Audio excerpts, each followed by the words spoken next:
Excise శాఖకు budget కేటాయింపులు ఆదాయంపై సభలో డైలాగ్ వార్ నడిచింది. బెల్ట్ షాపులతో ఎక్సైజ్ ఆదాయం పెంచే ప్రయత్నం చేస్తున్నారని విమర్శించారు బీఆర్ఎస్ ఎమ్మెల్యే హరీష్ రావు. మద్యాన్ని నియంత్రిస్తామని కాంగ్రెస్ ఎన్నికల మేనిఫెస్టోలో పెట్టారని గుర్తు చేశారు. ఎక్సైజ్ ఆదాయాన్ని ఎలా పెంచుతారో ప్రభుత్వం చెప్పాలని ప్రశ్నించారు హరీష్. దీనిపై డిప్యూటీ సీఎం భట్టి, ఎక్సైజ్ శాఖ మంత్రి జూపల్లి కౌంటర్ ఇచ్చారు. తాము రాష్ట్రాన్ని బాగు చేస్తుంటే హరీష్ కు గిట్టడం లేదని భట్టి ఫైర్ అయ్యారు. అక్రమ మద్యాన్ని అరికట్టడం వల్లే ఆదాయం పెరిగిందని చెప్పారు మంత్రి జూపల్లి. ఎక్సైజ్ ఇదైతే సిగ్గుతో తలదించుకోవాలి కాంగ్రెస్ పార్టీ నాయకులు. అధ్యక్ష, గత బడ్జెట్లో మంచిగా వినండి నేను చెప్పింది విన్నాక తలదించుకోవడం తప్ప తలెత్తే పరిస్థితి ఉండదు మీకు. అధ్యక్ష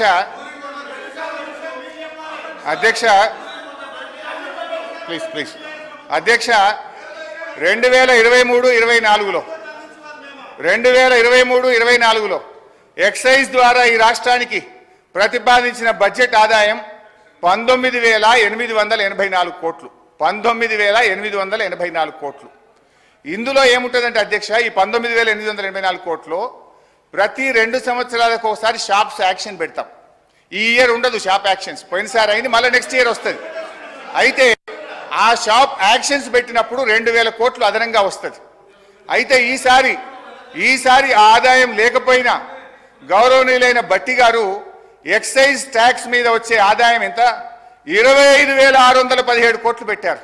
అంటే ఎక్సైజ్ సుంకం ద్వారా పోయిన సంవత్సరం కంటే 5,773 కోట్లు అదనంగా వస్తుందని చెప్పి ఈ బడ్జెట్లో ప్రవేశపెట్టారు.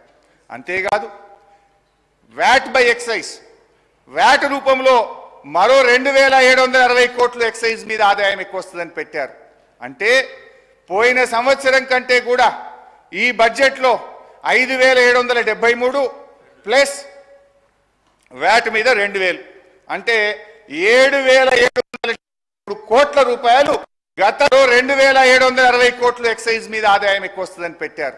అంటే పోయిన సంవత్సరం కంటే కూడా ఈ బడ్జెట్లో 5,773 ప్లస్ వ్యాట్ మీద 2,000 అంటే 7,773 కోట్ల రూపాయలు గత సంవత్సరం కంటే ఎక్సైజ్ మీద ఆదాయం ఎక్కువ వస్తుందని బడ్జెట్లో పెట్టారు.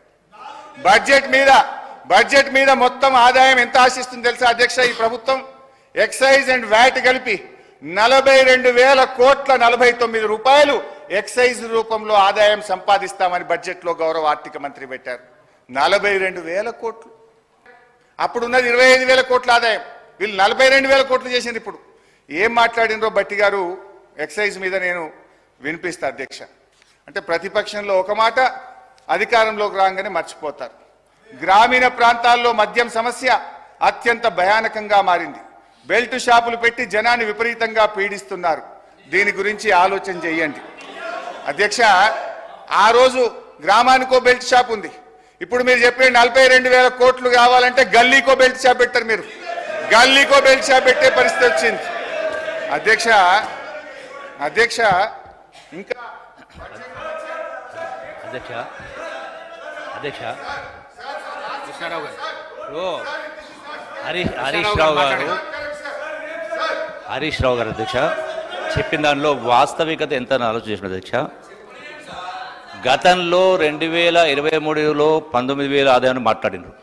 వాస్తవంగా ఆ లెక్కకు వస్తే 2014లో కేవలం 10,000 కోట్ల రూపాయలు ఎక్సైజ్ ఆదాయం చూపించిన ఆదాయం అయితే ఉంది అధ్యక్ష. ఇది రేట్లు పెంచో బెల్ట్ పెంచో కాదు అధ్యక్ష. పిల్ఫరేజెస్ టెక్నాలజీ యూజ్ చేసి అక్రమంగా కావచ్చు, అక్రమంగా ఇక్కడి నుంచి ఇతర రాష్ట్రాలకు వచ్చి ఇక్కడ రావడం కాదు, వచ్చేటువంటి దానిలో టెక్నాలజీని యూజ్ చేసి తగ్గించి రాష్ట్ర ఆదాయం పెంచు అధ్యక్ష. రేట్లు పెంచు, బెల్ట్ షాపులు పెంచు కాదు అధ్యక్ష. ఈ వాస్తవాన్ని గ్రహించాలని కోరుతాను అధ్యక్ష. మేము వాస్తవాలే మాట్లాడతాం.